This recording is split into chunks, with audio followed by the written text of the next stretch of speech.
Mungkin kita sering mendengar ada yang mengatakan sholat jamaah fardu kifayah, ada yang mengatakan sholat jamaah sunnah muakkadah. Memang ada dua pendapat. Ar-Rafi'i mengatakan sunnah muakkadah, Al-Imam An-Nawawi mengatakan fardu kifayah. Nah, yang ashah adalah yang fardu kifayah. Artinya hukumnya lebih tinggi. Kalau fardu kifayah lebih tinggi, yaitu wajib. Fardu itu wajibnya wajib kifai. Nah, sementara sunnah itu di bawah hukum, di bawah wajib, di bawah fardu. Kaum muslimin hadirin hadirat pemirsa yang dirahmati oleh Allah Subhanahu wa ta'ala. Tetapi hukumnya bukan seperti yang disampaikan oleh sebagian kelompok, bahwa hukumnya adalah fardu ain. Sehingga ada sebagian yang mengatakan jika seseorang itu sholat sendirian maka sholatnya nggak sah. Harus jamaah. Kalau dia sholat sendirian maka sholatnya tidak sah. Ini pendapat seperti ini tidak ada dalam mazhab Syafi'i.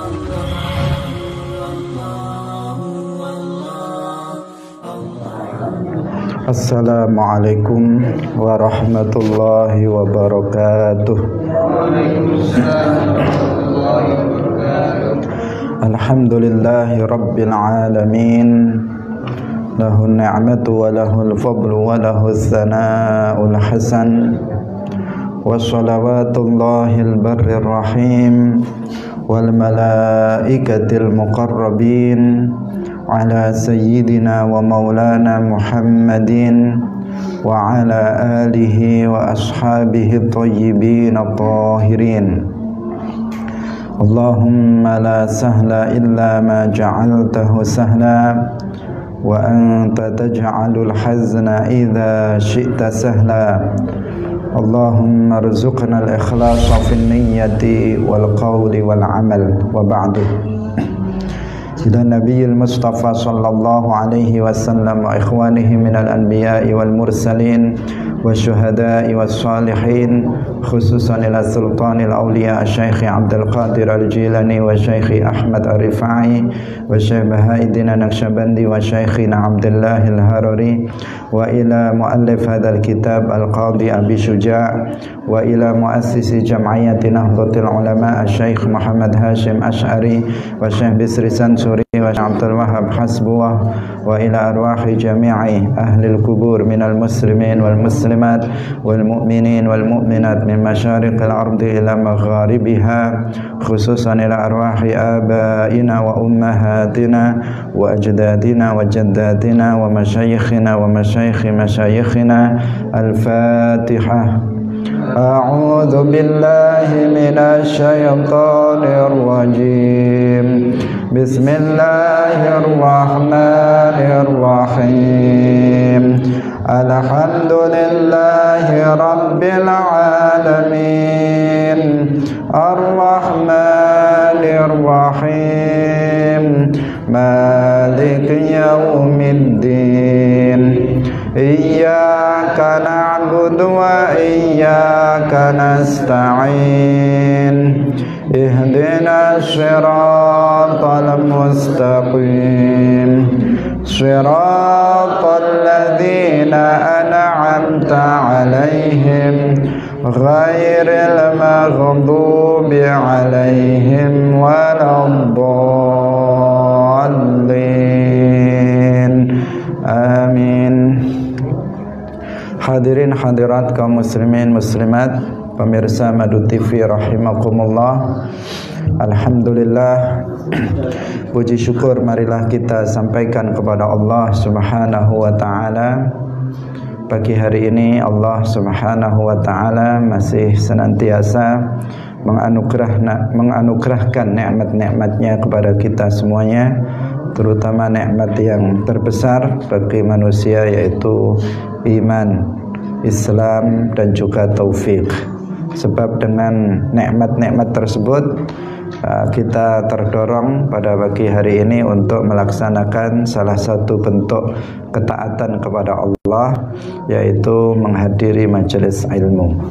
Semoga keberadaan kita di majelis ini menjadi sebab kita bisa memahami ilmu-ilmu agama, sehingga hidup kita di dunia yang singkat ini bisa terbimbing dan terarah menuju keselamatan nanti di akhirat. Amin ya rabbal alamin. Salawat dan salam semoga tetap terlimpahkan kepada Nabi Agung, makhluk yang termulia, yaitu Nabi Muhammad sallallahu alaihi wasallam, para sahabatnya, keluarganya, serta seluruh umat Islam yang mengikuti beliau ila yaumil qiyamah. Hadirin rahimakumullah, mari kita lanjutkan pengajian kita kitab Matan Abi Syuja' atau Matnul Ghayah wa Taqrib. Pada pagi hari ini kita akan membahas terkait dengan masalah sholat jamaah. Untuk itu mari kita mengikhlaskan niat kita lillahi ta'ala. Kita baca terlebih dahulu fasal tentang sholatul jamaah.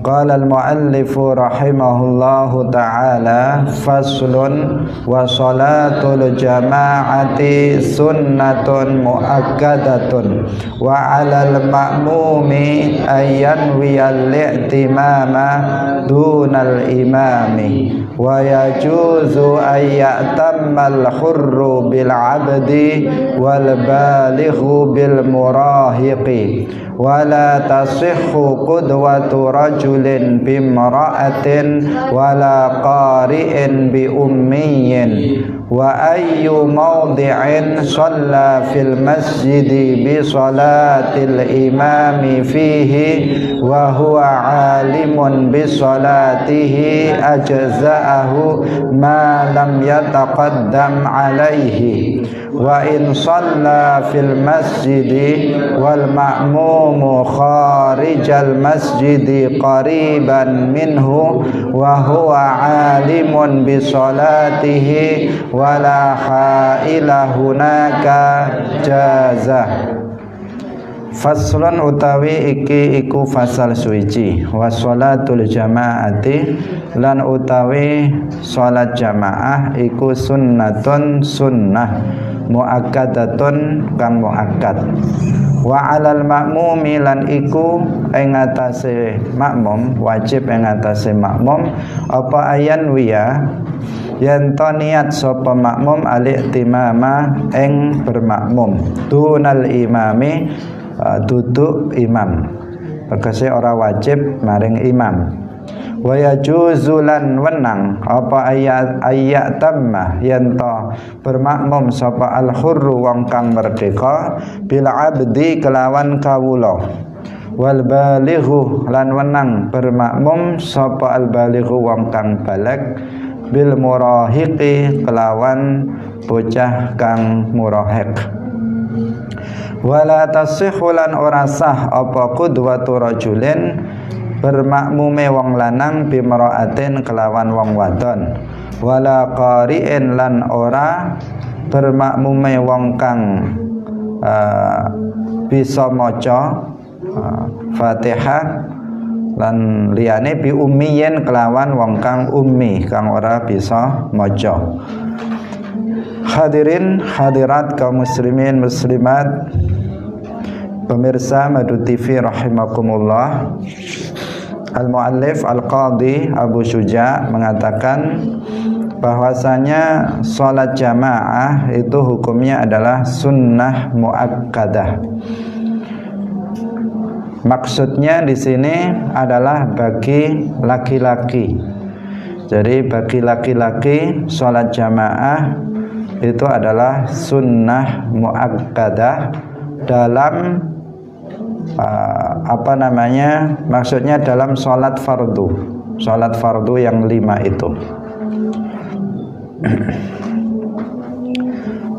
Tidak bagi perempuan, artinya jika kaum perempuan itu tidak terkena hukum ini. Sebagian ulama, dan ini yang ashah, hukum yang lebih unggul, seperti yang disampaikan oleh Al-Imam An-Nawawi, hukum sholat jamaah itu adalah fardu kifayah, bukan sunnah muakkadah yang disebutkan dalam kitab ini. Dan ini yang didukung oleh Al-Imam Ar-Rafi'i, hukum sholat jamaah itu sunnah muakkadah. Tetapi hukum yang lebih kuat, yang ashah menurut Al-Imam An-Nawawi, dan itu yang paling banyak kita ikuti, adalah hukumnya fardu kifayah.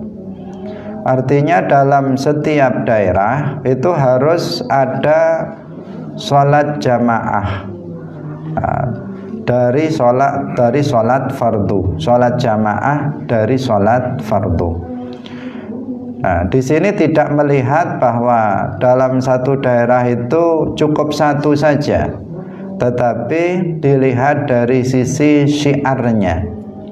Semakin lebar atau luas daerahnya, berarti dia membutuhkan lebih dari satu jamaah dalam satu daerah. Jika sempit misalnya, artinya begini, jika misalnya kampungnya sempit, sudah tertampung, syiar itu sudah terlihat dengan satu jamaah, maka jika sudah terlaksana satu jamaah, yang lain itu tidak berdosa jika syiarnya itu sudah terlihat.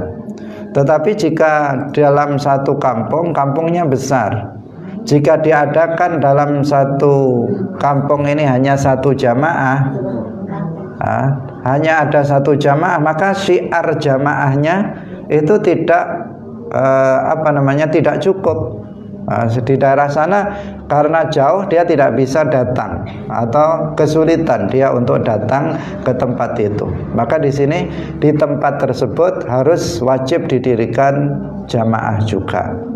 Kalau kemudian dua ternyata nggak cukup dalam satu daerah, yang sana sudah agak sulit untuk datang ke tempat jamaah, maka diadakan lagi jamaah di tempat tersebut. Jadi di sini bukan seperti fardu kifayahnya, tidak seperti tajhizul janazah, mengurus janazah. Kalau mengurus janazah itu meskipun misalnya satu Indonesia ini, misalnya ada orang mati, kemudian satu orang Indonesia ini kan besar, berarti sudah ada satu saja yang mengurusnya, maka yang lain tidak berdosa. Itu kalau tajhizul janazah. Tetapi kalau sholat jamaah, dia dikatakan fardu kifayah. Tetapi fardu kifayahnya bagaimana? Berdasarkan kebutuhan untuk syiar. Karena jamaah ini yang diperlihatkan adalah syiarnya, syiar jamaah. Ketika dalam satu kampung, bukan hanya negara, satu kampung itu kampungnya kecil, dengan satu jamaah, syiar jamaah sudah terlihat, sudah cukup. Tetapi jika dalam suatu kampung satu jamaah itu belum terlihat syiarnya ke seluruh kampung itu, maka harus dibuat di tempat yang lain. Maka jika dua nggak cukup, dibuat yang ketiga. Tiga nggak cukup, maka dibuat yang jamaah yang keempat, dan seterusnya. Nah, itu tentang maksud daripada bahwa hukum sholat jamaah itu adalah fardu kifayah. Nah, dan ini yang pendapat yang ashah, yang disampaikan oleh Al-Imam An-Nawawi. Sedangkan yang dalam kitab Matan Abi Syuja ini yang mengatakan sunnah muakkadah, ini adalah sama dengan pendapat Al-Imam Ar-Rafi'i. Dua-duanya dalam mazhab Syafi'i, ada perbedaan pendapat dalam masalah ini. Sehingga mungkin kita sering mendengar ada yang mengatakan sholat jamaah fardu fardu kifayah, ada yang mengatakan sholat jamaah sunnah muakkadah. Memang ada dua pendapat. Ar-Rafi'i mengatakan sunnah muakkadah, An-Nawawi, Al-Imam An-Nawawi mengatakan fardu kifayah. Nah, yang ashah adalah yang fardu kifayah. Artinya hukumnya lebih tinggi. Kalau fardu kifayah lebih tinggi, yaitu wajib. Fardu itu wajib, wajibnya wajib kifai. Nah, sementara sunnah itu di bawah, hukum di bawah wajib, di bawah fardu. Kaum muslimin hadirin hadirat pemirsa yang dirahmati oleh Allah Subhanahu wa taala. Tetapi hukumnya bukan seperti yang disampaikan oleh sebagian kelompok, bahwa hukumnya adalah fardu ain. Sehingga ada sebagian yang mengatakan jika seseorang itu sholat sendirian maka sholatnya nggak sah. Harus jamaah. Kalau dia sholat sendirian maka sholatnya tidak sah. Ini pendapat seperti ini tidak ada dalam mazhab Syafi'i. Dalam mazhab Syafi'i dua pendapat ini. Sebagian mengatakan sunnah muakkadah dan sebagian mengatakan fardu kifayah. Hadirin rahimakumullah. Kemudian wa 'alal ma'mumi ayyan wiyal i'timama dunal imam. Bagi siapa? Bagi makmum itu wajib untuk berniat makmum. Wajib untuk berniat menjadi makmum, wajib berniat untuk berjamaah. Sementara bagi imam itu tidak wajib dia untuk berniat menjadi imam. Jadi kalau ada seseorang dia bermakmum kepada orang di depannya, maka dia harus berniat untuk menjadi imam. Menjadi makmum, dia harus berniat menjadi makmum atau berniat bermakmum kepada orang tersebut. Tidak boleh baginya untuk mengikuti orang tersebut tanpa berniat untuk menjadi makmum. Misalnya orang di depannya rukuk, dia ikut rukuk, di depannya i'tidal, dia ikut i'tidal, orang depannya sujud, dia ikut sujud, tetapi dalam hatinya tidak ada niat untuk mengikutinya, tetapi dia dalam prakteknya dia mengikutinya. Niat nggak ada ngikuti, nggak ada niat bermakmum, tetapi dalam prakteknya dia mengikuti gerakan imam, maka ini tidak diperbolehkan. Nanti bisa batal sholatnya karena hal itu. Tetapi makmum dia harus berniat, wajib bagi dia untuk berniat untuk menjadi makmum sebelum dia mengikuti imam. Dia tidak harus berniat bermakmum ketika takbiratul ihram, tetapi dia harus berniat bermakmum sebelum dia mengikuti imam. Misalnya ketika takbiratul ihram pertama, Allahu Akbar, dia tidak berniat untuk bermakmum. Kemudian dia setelah itu baru niat untuk bermakmum kepada imam tersebut, maka ini diperbolehkan. Yang penting dia belum mengikuti gerakan imam. Dia harus sudah berniat sebelum mengikuti pergerakan imam. Kalau imam, maka dia tidak wajib untuk berniat menjadi imam. Kalau kita misalnya sedang sholat, kemudian ada orang di belakang kita bermakmum, berniat untuk bermakmum kita, tetapi kita nggak berniat untuk jadi imam, maka di sini jamaah orang di belakang kita atau orang di belakang kita itu mendapatkan fadilah jamaah. Tetapi kita, karena kita nggak berniat menjadi imam, maka kita tidak mendapatkan pahala atau fadilah jamaah. Makanya biasanya kalau kita, tradisi kita di sini, kalau kita akan bermakmum kepada orang lain, biasanya disentuh di sini, disentuh. Itu hanya sekedar untuk memberitahu saya bermakmum kepada kamu, sehingga dia kemudian akan berniat untuk menjadi imam, sehingga dua-duanya itu mendapatkan fadilah dari sholat jamaah. Tapi seandainya tidak demikian, misalnya diam-diam kita bermakmum kepada seseorang, karena kalau di dalam masjid itu kan jarak antara makmum dan imam itu tidak ada aturan. Misalnya ada orang sholat di depan pengimaman sendiri, di belakang pengimaman dia sendiri, mihrab, di belakang mihrab sendirian, dia sholat sendiri. Kemudian kita datang di depan pintu belakang, kemudian diam-diam kita bermakmum kepada dia. Kita berniat bermakmum, dia rukuk kita ikut rukuk, dia sujud dia ikut sujud, dan seterusnya. Maka di sini apa? Sah jamaahnya, bagi kita mendapatkan fadilah jamaah. Tapi bagi imam, dia nggak tahu kalau dia diikuti seseorang, dia pun tidak berniat menjadi imam. Maka di sini bagi orang yang tersebut yang dijadikan imam tetapi dia tidak berniat menjadi imam, dia tidak mendapatkan fadilah jamaah. Tetapi bagi orang yang berniat bermakmum kepadanya, maka dia mendapatkan fadilah jamaah. Hadirin hadirat rahimakumullah, hukum ini berlaku pada selain sholat Jumat. Kalau dalam sholat Jumat, maka wajib hukumnya untuk untuk berniat menjadi imam. Karena sholat Jumat itu wajib dilaksanakan secara berjamaah. Maka imam dalam sholat Jumat harus sudah berniat menjadi imam ketika takbiratul ihram. Jadi ketika takbiratul ihram Allahu Akbar, imam harus berniat menjadi imam.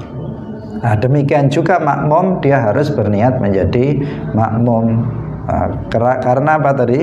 Karena dalam sholat Jumat itu wajib dilaksanakan secara berjamaah, tidak boleh dilaksanakan secara sendiri-sendiri. Atau bahkan kalau dalam mazhab Syafi'i, jamaahnya saja itu harus 40 orang. 40 orang, tidak 2 atau 4 atau 6 orang. Meskipun nanti akan ada kaul lain yang membolehkan 4 orang dengan ketentuan-ketentuan tertentu. Tetapi hukum dasarnya adalah bahwa dalam mazhab Syafi'i, dalam sholat Jumat itu harus dilaksanakan secara berjamaah bersama 40 orang laki-laki, yang ada kriterianya nanti di belakang, insya Allah ada penjelasan tentang masalah sholat Jumat. Hadirin hadirat kaum muslimin muslimat rahimakumullah. Kemudian yang berikutnya, muallif rahimahullah mengatakan wa yajuzu ayatamma al-hurru bil abdi wal balighu bil murahiqi. Boleh bagi orang yang merdeka bermakmum pada seorang budak. Al-hurru bil abdi, jadi hamba sahaya, boleh menjadi imam bagi orang yang merdeka. Demikian juga boleh bagi orang yang orang yang soleh misalnya, itu bermakmum pada orang yang fasik, tetapi itu dimakruhkan. Tetapi itu hukumnya dimakruhkan. Kalau orang merdeka itu bermakmum kepada orang yang budak, itu mungkin di tempat kita tidak ada yang seperti itu, karena sudah nggak ada budak di tempat kita, nggak ada hamba sahaya di tempat kita. Kecuali di Riau ada budak, tapi budak artinya anak-anak, bukan artinya hamba sahaya. Budak-budak itu artinya anak-anak itu. Nah, itu bukan yang dimaksud di sini. Yang dimaksud di sini al-abdu al-mamluk, yaitu hamba sahaya yang dimiliki oleh seseorang. Maka tidak boleh boleh bagi orang merdeka bermakmum kepada seorang budak. Nah, sedangkan bermakmum kepada orang fasik Orang fasik itu pelaku dosa besar, pelaku dosa besar. Sehari-harinya misalnya dia kadang ya sholat, kadang yang enggak. Nah, dia kadang minum khamr, dia kadang berjudi, dia kadang berzina. Itu namanya orang fasik. Orang seperti itu orang fasik. Maka orang yang tidak fasik, orang soleh, itu boleh bermakmum kepada orang fasik, tetapi makruh. Sebaiknya dihindari. Semestinya yang menjadi imam ya yang soleh, yang fasik menjadi makmum. Tetapi jika seandainya terjadi orang fasik misalnya sholat duluan, dia dapat mau jamaah nggak ada temannya, kemudian dia sholat di belakang orang yang fasik itu, maka itu hukumnya sah jamaahnya, tetapi tetapi itu hukumnya adalah makruh. Berbeda halnya bermakmum kepada ahlul bid'ah. Ahlul bid'ah maksudnya ahlul bid'ah dhalalah. Ketika kita menyebut ahlul bid'ah, itu maksudnya adalah ahlul bid'ah yang dhalalah. Ketika dimutlakkan ahlul bid'ah, maka yang dimaksud adalah pelaku bid'ah yang dhalalah, pelaku bid'ah sayyi'ah. Karena bid'ah itu ada dua, ada bid'ah hasanah, ada bid'ah sayyi'ah. Nah, bid'ah itu apa? Sesuatu malam yanussa alaihil Qur'an wal hadis, sesuatu yang belum ada nasnya dalam Al-Quran dan hadis. Jadi dalam Al-Quran itu tidak ada tuntunannya secara eksplisit, secara tertulis itu nggak ada. Perintahnya, tuntunannya dalam Al-Quran secara tertulis jelas itu nggak ada, dalam hadis juga nggak ada. Maka itu namanya apa? Bid'ah. Nah, yang seperti ini, bid'ah seperti ini, Rasulullah membaginya menjadi dua. Para ulama juga mengikuti Rasulullah membaginya menjadi dua. Nah, yaitu bid'ah hasanah dan bid'ah sayyi'ah. Bid'ah hasanah itu adalah yang ma yuwafiqu al-Qur'ana wal hadis. Nah, dia nggak ada dalam Al-Quran, tetapi dia sesuai dengan Al-Quran dan hadis. Nggak ada secara tertulis, tetapi secara prakteknya atau isinya itu tidak bertentangan dengan Al-Quran dan hadis. Itu namanya bid'ah hasanah. Yang kedua namanya bid'ah sayyi'ah, yaitu bid'ah yang dia bertentangan dengan Al-Quran dan hadis. Dia nasnya nggak ada dalam Al-Quran dan hadis, kemudian isinya bertentangan dengan Al-Quran dan hadis. Itu namanya bid'ah sayyi'ah. Nah, seperti misalnya bid'ah hasanah, seperti misalnya peringatan Maulid Nabi. Memperingati Maulid Nabi itu bid'ah. Kenapa? Karena nggak ada nasnya dalam Al-Quran dan hadis. Yang ada hanya isyarat-isyarat saja tentang bolehnya. Isyarat itu misalnya Rasulullah ketika ditanya, kenapa engkau berpuasa pada hari Senin? Beliau menjawab, dzalika yaumun wulidtu fihi. Pada hari itu adalah hari di mana aku dilahirkan. Nah, di sini kan ada isyarat bahwa Rasulullah bersyukur atas kelahiran beliau dengan cara berpuasa.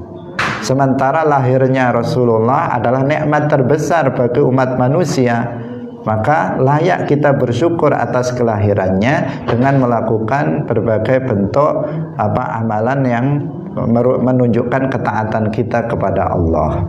Nah, ini isyarat, tetapi secara nas nggak ada perintah peringatilah Maulid Nabi misalnya, nggak ada. Karena itu tergolong sebagai bid'ah. Tapi isinya semuanya sesuai dengan Al-Quran. Isinya pembacaan ayat suci Al-Quran, isinya membaca sholawat Nabi, membaca sejarah kelahiran dan perjuangan Nabi, ada mau'izah hasanah, ada doa, kemudian ada sedekahwan, makan-makan dan seterusnya. Itu semuanya sesuai dengan Al-Quran dan hadis. Maka disebut apa? Bid'ah hasanah. Ada bid'ah sayyi'ah, bid'ah yang buruk. bid'ah yang buruk. Itu yang bertentangan dengan Al-Quran dan hadis. Nggak sesuai, seperti misalnya akidah tasbih yang diajarkan oleh orang Wahabi. Akidah tasbih nggak ada dalam Al-Quran dan hadis, karena dalam Al-Quran yang ada justru sebaliknya, laisa kamitslihi syai'. Allah itu nggak serupa dengan makhluk. Orang Wahabi mengatakan Allah itu duduk. Perkataan Allah duduk di dalam Al-Quran yang bahasa Arabnya Allahu jalisun atau qa'idun, dalam Al-Quran itu nggak ada. Dibuka dari awal sampai akhir, dari Al-Fatihah sampai Anas, nggak akan pernah ditemukan ibarah yang mengatakan Allah itu duduk. Ayat yang mengatakan Allah duduk, Allah yajlis, Allah yaq'ud, jalis atau qa'id, itu nggak ada. Dalam hadis-hadis Nabi juga tidak ditemukan hadis-hadis yang sabit dari Rasulullah, tidak ditemukan itu. Artinya perkataan orang Wahabi mengatakan Allah jalisun fauqal arsy, Allah itu duduk di atas arsy, itu perkataan bid'ah. Dan isinya bertentangan dengan Al-Quran, yaitu laisa kamitslihi syai' wa lam yakul lahu kufuwan ahad. Maka bid'ah seperti ini namanya bid'ah sayyi'ah dhalalah, bid'ah yang buruk, bid'ah yang sesat. Yang membagi ini ya Rasulullah bersabda, man ahdatsa fi amrina hadza ma laisa minhu fahuwa raddun. Barang siapa yang membuat perkara baru dalam agama kita ini, kemudian di perkara baru yang bagaimana, ma laisa minhu, yang tidak sesuai dengan agama, fahuwa raddun, maka dia tertolak. Jadi sesuatu baru bid'ah yang tertolak itu bid'ah yang bagaimana? Bid'ah yang ma laisa minhu, bid'ah yang enggak sesuai dengan syariat Islam. Kalau sesuai ma huwa minhu, bid'ah itu sesuai dengan syariat Islam, maka fahuwa maqbulun, maka dia diterima. Ini siapa? Rasulullah membagi bid'ah menjadi dua. Belum lagi hadis yang lain, man sanna fil islami sunnatan hasanatan falahu ajruha wa ajru man amila biha ba'dahu min ghairi ayyanqusa min ujurihim syai' wa man sanna sunnatan sayyi'atan fa alaihi wizruha wa wizru man amila ba'dahu min ghairi ayyanqusa min awzarihim syai'. Ini juga sudah jelas bid'ah menjadi dua. Ada man sanna sunnatan hasanatan di depan, kemudian di belakang ada man sanna sunnatan sayyi'atan. Ada hasanah, ada sayyi'ah. Nah, sangat jelas dalam Al-Quran maupun hadis yang menjelaskan bahwa bid'ah itu terbagi menjadi dua. Nah, sekarang kita kembali kepada permasalahan. Kalau ada seseorang itu bermakmum kepada ahlul bid'ah, ketika kita menyebut ahlul bid'ah, maka yang dimaksud di sini adalah ahlul bid'ah as-sayyi'ah. Nah, misalnya bermakmum kepada orang Wahabi, atau bermakmum kepada orang Mu'tazilah, atau bermakmum kepada orang-orang yang memiliki akidah-akidah yang menyimpang, atau orang-orang yang pelaku bid'ah sayyi'ah lainnya. Maka di sini bagaimana? Boleh enggak? Apakah sah bermakmum kepada mereka? Jawabannya dirinci. Apabila bid'ah yang dilakukan oleh orang tersebut itu sampai pada kekufuran, maka tidak sah bermakmum kepadanya. Jika, ini yang pertama. Yang kedua, jika orang tersebut bid'ahnya itu tidak sampai pada kekufuran, maka sah bermakmumnya kepada dia. Boleh bermakmum kepada dia, meskipun hukumnya makruh, sebagaimana tadi seseorang bermakmum kepada orang fasik. Jadi bermakmum kepada orang fasik itu makruh. Bermakmum kepada ahlul bid'ah yang bid'ahnya itu tidak sampai kepada kekufuran, maka hukumnya juga boleh tetapi makruh. Nah, adapun bermakmum kepada seorang imam yang ahlul bid'ah, yang bid'ahnya itu sampai pada kekufuran, maka ini tidak boleh. Seperti bermakmum kepada mujassim, mujassimah. Mujassim itu adalah kelompok yang meyakini Allah itu berupa jisim, itu namanya mujassim. Kelompok yang meyakini bahwa Allah itu memiliki anggota badan, punya mata, punya tangan, punya kaki, punya lisan, punya telinga, itu namanya apa? Mujassim, mujassimah. Kelompoknya namanya mujassimah. Atau orang yang meyakini bahwa Allah itu bertempat. Orang yang meyakini Allah itu bertempat, apakah dia mengatakan Allah bertempat di bumi, atau dia mengatakan Allah bertempat di langit, atau bertempat di atas arsy, maka dia adalah mujassim. Namanya mujassim. Kenapa? Karena setiap sesuatu yang bertempat pasti jisim. Setiap sesuatu yang bertempat pasti berupa jisim. Karena setiap sesuatu yang bertempat itu pasti memiliki ukuran, bentuk dan ukuran. Pasti kalau seseorang misalnya duduk di atas kursi, maka kemungkinannya yang pasti dia punya ukuran. Nah, kemungkinan ukurannya bisa jadi dia lebih besar dari kursinya, bisa jadi dia ukurannya sama dengan kursinya, bisa jadi dia ukurannya lebih kecil dari kursinya. Pasti mengandung 3 kemungkinan itu. Tetapi pastinya bahwa sesuatu yang bertempat pasti memiliki, pasti berupa jisim. Karena jisim itu sesuatu yang berukuran. Jisim adalah sesuatu yang al-jauharul murakkab, yang tersusun, artinya dia memiliki ukuran. Maka seseorang yang mengatakan Allah itu bertempat, dia mujassim, karena dia berarti meyakini bahwa Allah memiliki bentuk dan ukuran, dan itu berarti dia meyakini Allah itu jisim. Jadi meskipun seseorang mengatakan Allah itu bukan jisim, tapi dia mengatakan Allah itu bertempat di atas arsy, maka dia mujassim, meskipun dia tidak mengatakan Allah itu jisim, karena setiap yang bertempat itu pasti jisim. Nah, hadirin hadirat yang dirahmati oleh Allah, Al-Imam Asy-Syafi'i radhiyallahu anhu, imam kita, madhab yang kita anut di Indonesia itu adalah dalam fikih madhab Syafi'i.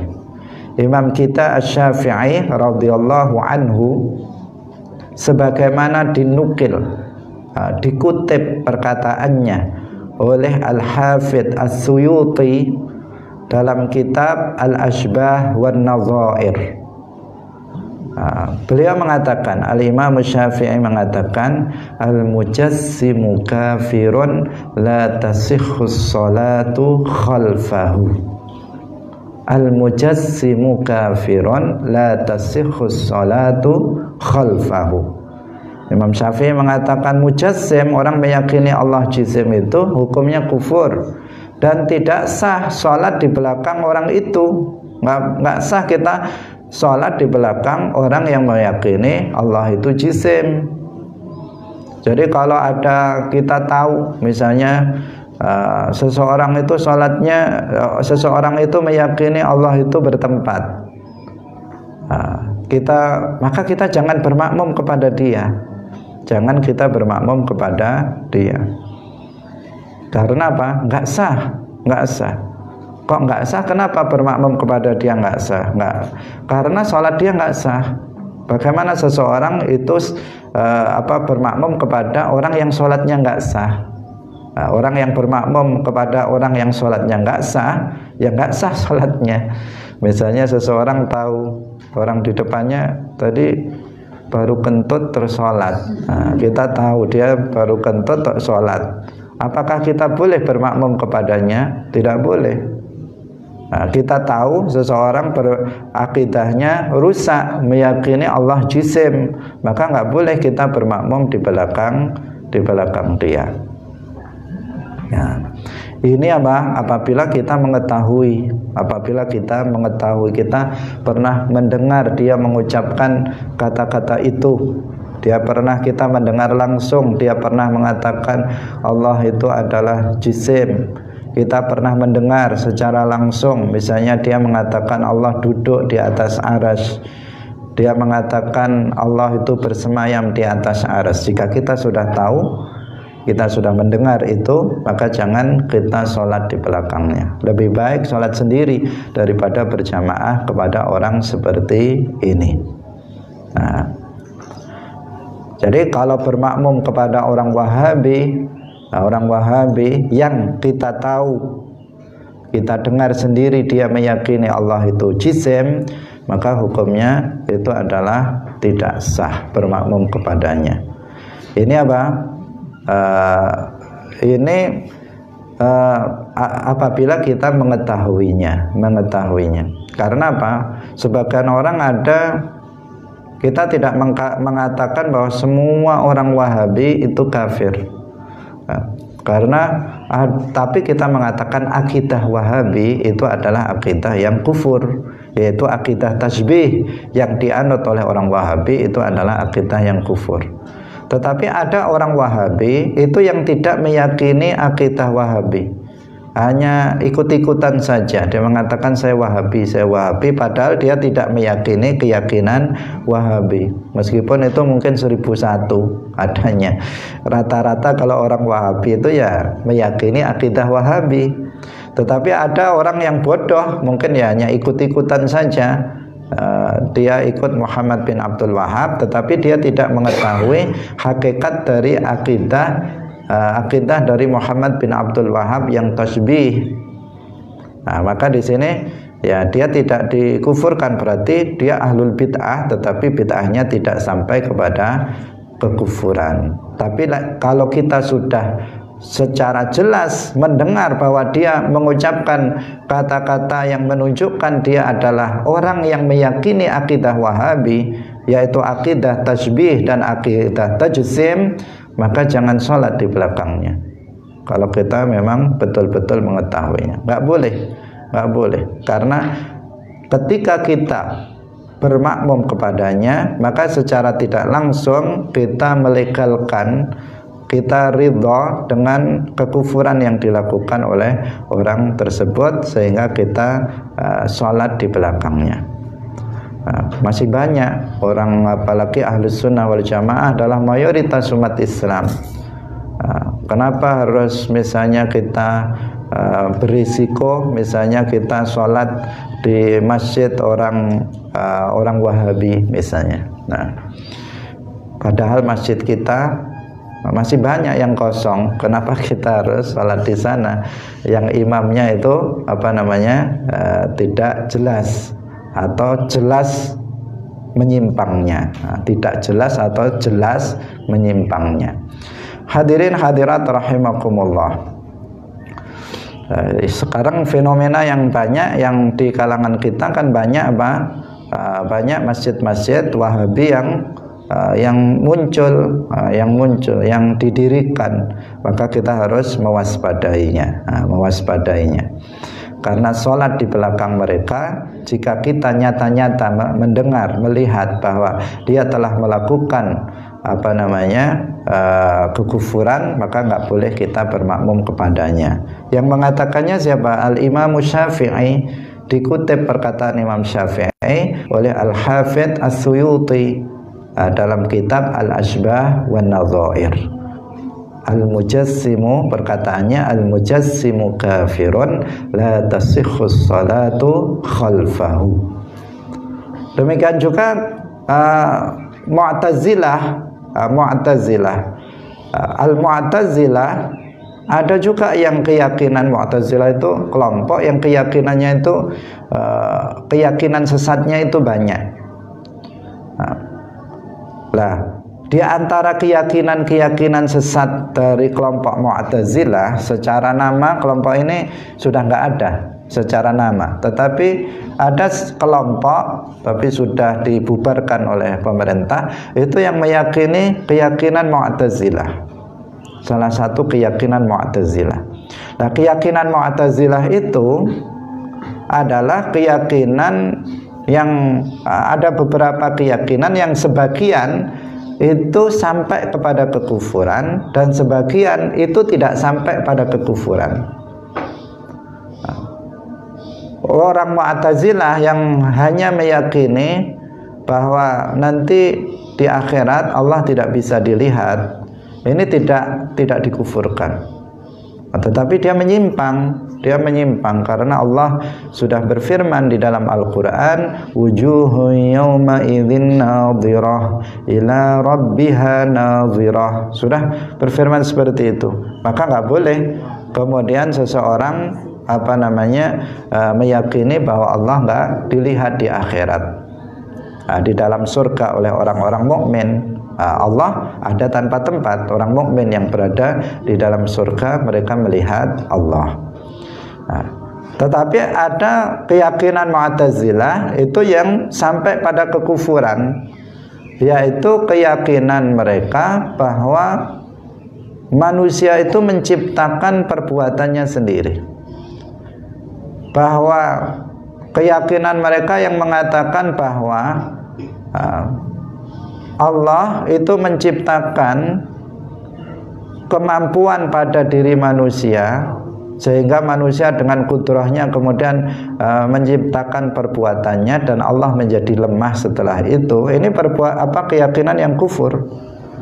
Orang Mu'tazilah yang meyakini bahwa Allah itu pencipta kebaikan saja, sementara keburukan bukan Allah yang menciptakannya, itu juga keyakinan yang kufur. Orang Mu'tazilah yang meyakini bahwa Allah itu hanya menciptakan perbuatan yang ittirariyah, yang terjadi tanpa kehendak manusia, sedangkan perbuatan yang ikhtiyariyah itu manusia sendiri yang menciptakannya, bukan Allah. Itu adalah keyakinan yang kufur. Keyakinan Mu'tazilah yang mengatakan bahwa manusia itu bisa menentukan sendiri hidayah atau kesesatan. Allah hanya ikut saja apa kata manusia. Jika manusia ingin sesat, maka Allah menyesatkannya. Jika manusia menginginkan dapat hidayah, maka Allah memberikannya hidayah. Allah hanya ikut manusia. Ini juga akidah yang kufur. Jika ada orang Mu'tazilah atau orang yang meskipun dia tidak menisbatkan diri kepada Mu'tazilah, tetapi dia meyakini keyakinan Mu'tazilah ini, yaitu keyakinan Qadariyah. Jadi di antara keyakinan Mu'tazilah adalah meyakini keyakinan akidah Qadariyah yang mengatakan bahwa manusia menciptakan perbuatannya sendiri. Hadirin hadirat kaum muslimin rahimakumullah, maka nggak boleh kita berjamaah di belakang orang semacam ini jika kekufurannya itu sampai kesesatannya, bid'ahnya itu sampai kepada kekufuran. Adapun dalam sebagian kitab Syafi'iyah diterangkan bahwa orang Mu'tazilah itu tidak kufur, itu maksudnya adalah mereka yang tidak meyakini keyakinan kufur. Karena Mu'tazilah itu ada dua. Ada Mu'tazilah yang meyakini akidah yang kesesatannya itu sampai pada batas kekufuran. Ada Mu'tazilah yang kesesatannya tidak sampai pada batas kekufuran. Yang dimaksud oleh para ulama bahwa Mu'tazilah tidak kufur itu adalah mereka yang keyakinannya tidak sampai pada pada kekufuran, yang kesesatannya tidak sampai kepada kekufuran. Itu maksudnya. Bukan orang-orang Mu'tazilah yang meyakini paham Qadariyah. Kalau orang Mu'tazilah yang meyakini paham Qadariyah, maka itu tidak ada perbedaan pendapat. Karena Rasulullah sendiri sudah mengkufurkannya. Rasulullah Shallallahu Alaihi Wasallam bersabda, likulli ummatin majus wa majusu hadhil ummah al-qadariyah. Setiap umat itu ada majusinya, dan majusinya umat ini adalah qadariyah. Dalam hadis yang lain, Rasulullah Shallallahu Alaihi Wasallam bersabda, sinfani min ummati laisa lahuma nasibun fil Islam. Ada dua kelompok dari umatku yang mereka nggak memiliki bagian dari Islam. Artinya mereka bukan orang Islam, tetapi mereka mengklaim dirinya mereka bagian dari umat Islam. Siapa? Rasulullah mengatakan al-qadariyatu wal murji'ah, yaitu kelompok qadariyah dan murji'ah. Maka orang Mu'tazilah yang meyakini paham qadariyah, mereka sudah kesesatannya sampai kepada kekufuran. Kita nggak boleh bermakmum kepadanya.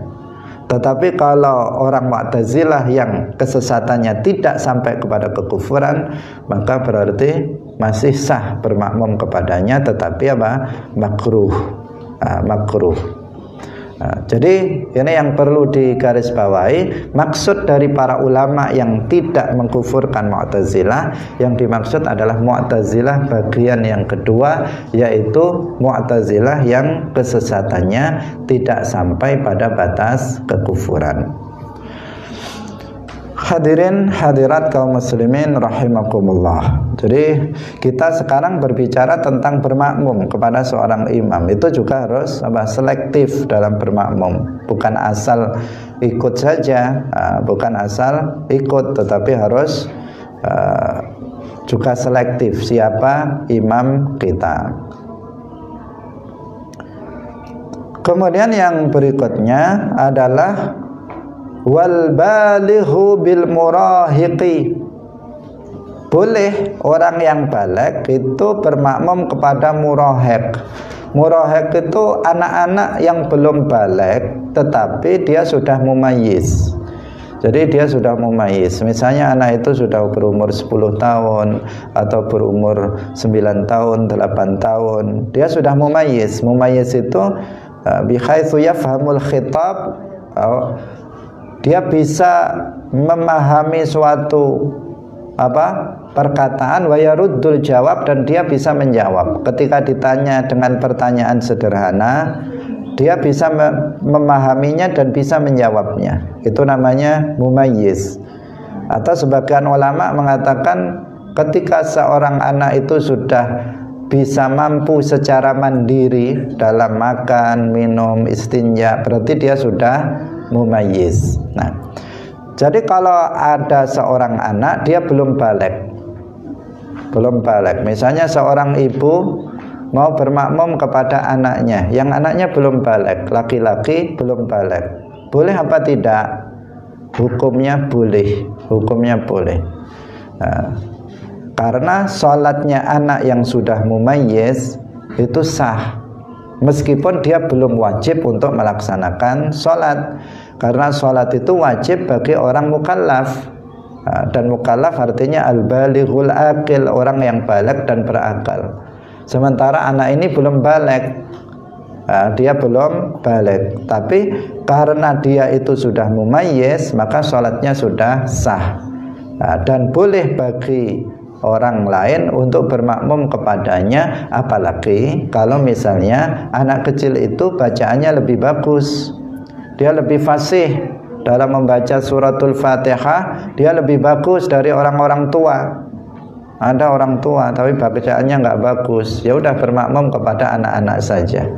Karena di sini yang diutamakan dalam bermakmum itu adalah bukan tuanya, Kalau bisa itu yang pertama dia yang aqra, yang paling bagus bacaannya kalau bisa. Kemudian dia yang paling alim dan tua. Ini kalau ada, kalau ditemukan orang seperti itu, jadi bacaannya bagus, ilmunya luas, tua lagi. Nah, ini utama ini. Ini yang utama, yang pertama dipilih menjadi imam. Tapi kalau nggak ada, misalnya Ada tua ada banyak sekali orang tua. Tetapi dia yang bacaannya bagus nggak ada. Maka di sini yang tua minggir dulu lah, mengalah sama yang muda. Karena muda tetapi dia bacaannya bagus, dia yang lebih diutamakan. Jadi kalau bisa yang lengkap ini. Memang tua ini dipilih. Seandainya ada 2 orang, yang satu muda, yang satu tua.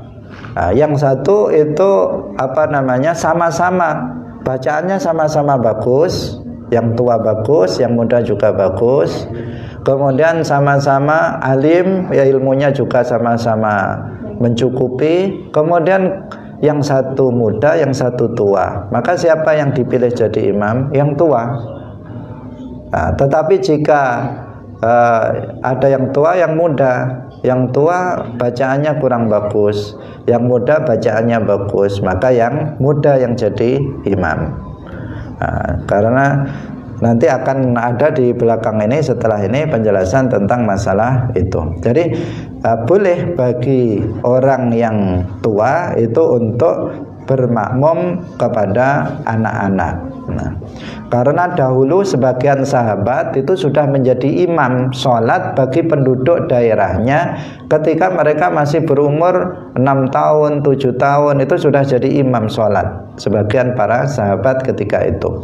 Kenapa? Karena anak-anak itu mereka bacaannya sudah memang bagus, sehingga di sini mereka dijadikan sebagai imam. Boleh juga bagi orang yang buta itu menjadi imam bagi orang yang bisa melihat.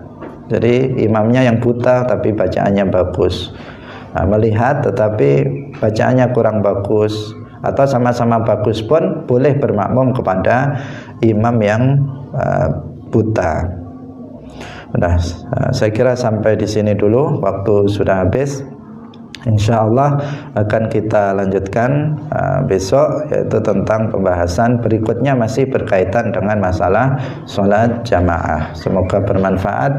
Barakallahu fikum, wallahul muwaffiq ila aqwamit thoriq. Wassalamualaikum warahmatullahi wabarakatuh.